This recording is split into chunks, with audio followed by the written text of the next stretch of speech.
Свети Николе и Овчеполието е регион со најмногу сончеви денови во годината и место каде ветрот дува 365 дена во годината. Овој регион во себе содржи голем туристички капацитет. Овчеполието е магнетно поле за сите археолози, со оглед на тоа дека досега се откриени голем број локалитети кои зборуваат за живот на овие простори уште од антиката и порано. Токму локалитетите се заштитниот знак на туристичката понуда на Овчеполието. Здраво живо, ви благодарам што дојдовте во Овчеполе.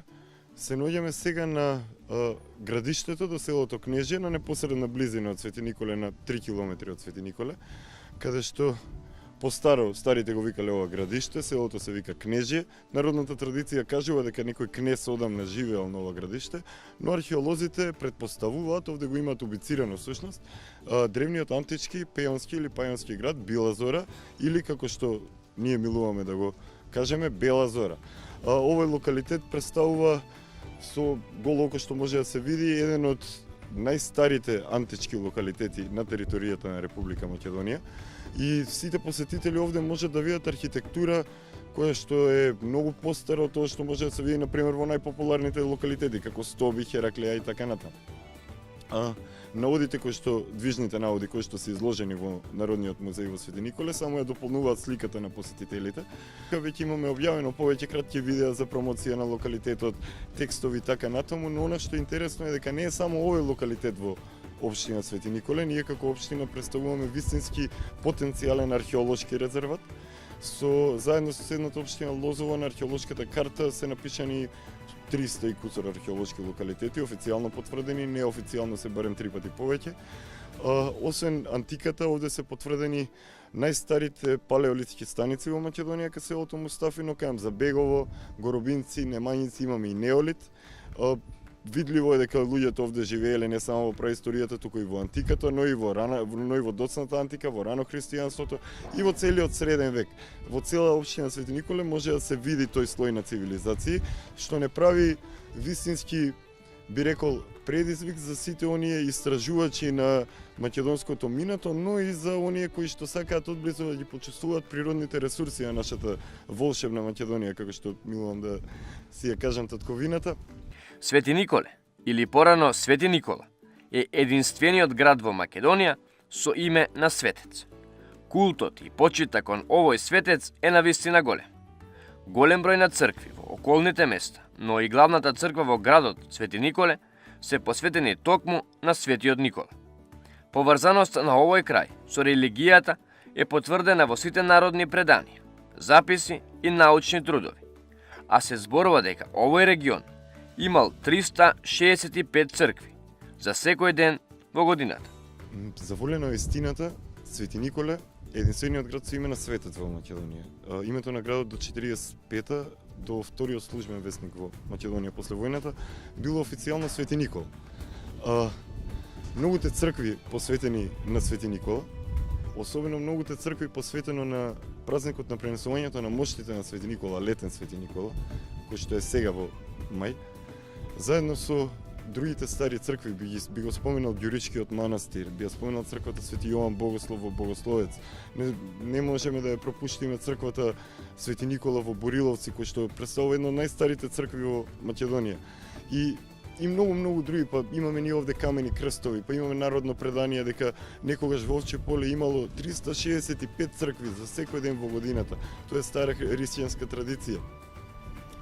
Култот на народот кон моштите, многуте историски сведоштва, но и народни преданија за тој минато, но и многуте научни трудови покажуваат дека овде некогаш живееле луѓе кои што биле на многу повисоко ниво, духовно ниво, прво, со многу посилни мисли од нас сега и многу повеќе емотивно стабилни, затоа што многумина знаат да речат, знаете, историјата е сторија, приказна и така натаму, но нашата приказна треба ние сами да си ја раскажуваме и овде на вистина еве како што можеме да видиме. Значи, носиите од нашите прабаби, што се од нивните баби, се постари од пола европски држави и сати на така натаму. Значи, целото тоа не прави вистински нас Македонија сме ние центар на и цивилизацијата, каде што се пресекуваат истокот и западот. А Овчеполе е од целата таа стара Македонија е центарот пак на таа Македонија. Старите генерали знаеле да речат кој сака да ја владее, да го владее Балканскиот или Македонскиот полуостров, треба да ја владее долината на реката Вардара, па за да ја владее долината на реката Вардар мора да го владее Овче поле, што покажува на стратешката важност и поставеност.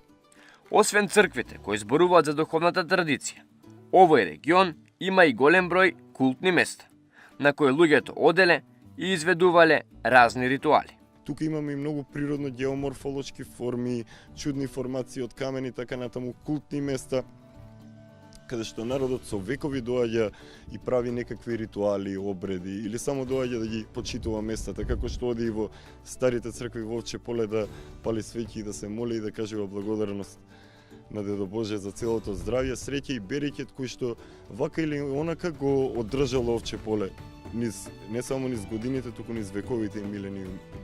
Античкиот град Бела Зора е највредниот локалитет во регионот на Свети Николе, сместен на само 3 километри од градот. Тука се уште и црквата Свети Никола, Ѓаволскиот зид, цркви кои нудат поглед на целото Овче поле, како и чешми со легенди за нивна лековитост, се дел од работите кои вреди да се посетат, доколку одлучите да патувате во овој крај. Оно што представува најголем интерес и предизвик за посетителите и туристите е ово место каде што сме сега, локалитетот до селото Кнеже, античкиот град Бела Зора. Потоа, црквата Свети Никола во градот Свети Николе, каде што една од ретките цркви каде што може да се влезе во стара црква под земја и во новата црква над земја. Би го спомнал Народниот музеј во Свети Николе, каде што може да се видат сите туристи и посетители доаѓаат да го видат.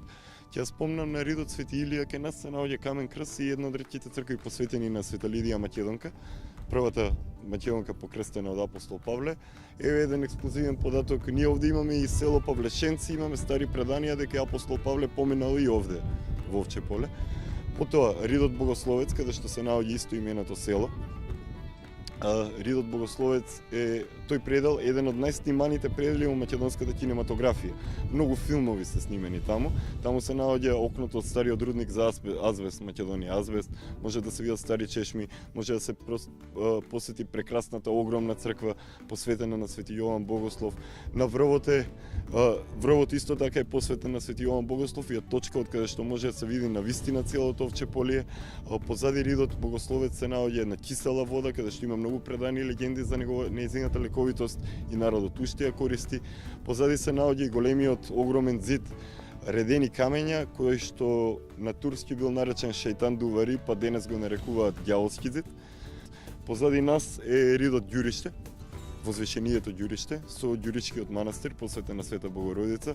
Селата што се во Ѓуричкото подневје, Горобинци, Сопот, Преот, Трстени, Крушица од другата страна, Дивле од таму некај Скопско, сите имаат стари цркви, многу стари цркви, стари чешми кои што се вистински културни споменици на градителската традиција, која што гледаме од кога е на овие простори. Магистер Никола Ристевски, кој активно работи на промоција на туристичките капацитети на Свети Никола и Овчеполието, вели: сите места кои ги спомнавме, но и уште многу други, се навистина доволна причина луѓето да дојдат и да го посетат овој крај. И тоа е самото ова што ви го набројав, како што можете да слушнете, е вистински предизвик не само за оние кои што сакаат да ги посетуваат старите цркви, туку и за сите туристи кои што се во потрага по такво видливо древно културно наследство. Да не го заборавам, ќе го спомнам и селото Орел, за кое што викаме дека е царството на орелот и ден денеска едни од најретките видови на орли можат да ви надлетаат над глава таму. Тука е говедар камен, тука е дигнат камен, тука се побиените камења и многу други места кои што ги повикувам сите кои што се заинтересирани да дојдат да не посетат и да се уверат во таа убавина со која што располага Овчеполскиот регион. Така е, Никола, ти благодарам и се надевам дека ова ќе биде доволна провокација за луѓето да го посетат Свети Николе и Овчеполието. Ви благодарам и на вас, да сте живи и здрави, да не живи и здрава Македонија, добро дојдовте во Овче поле.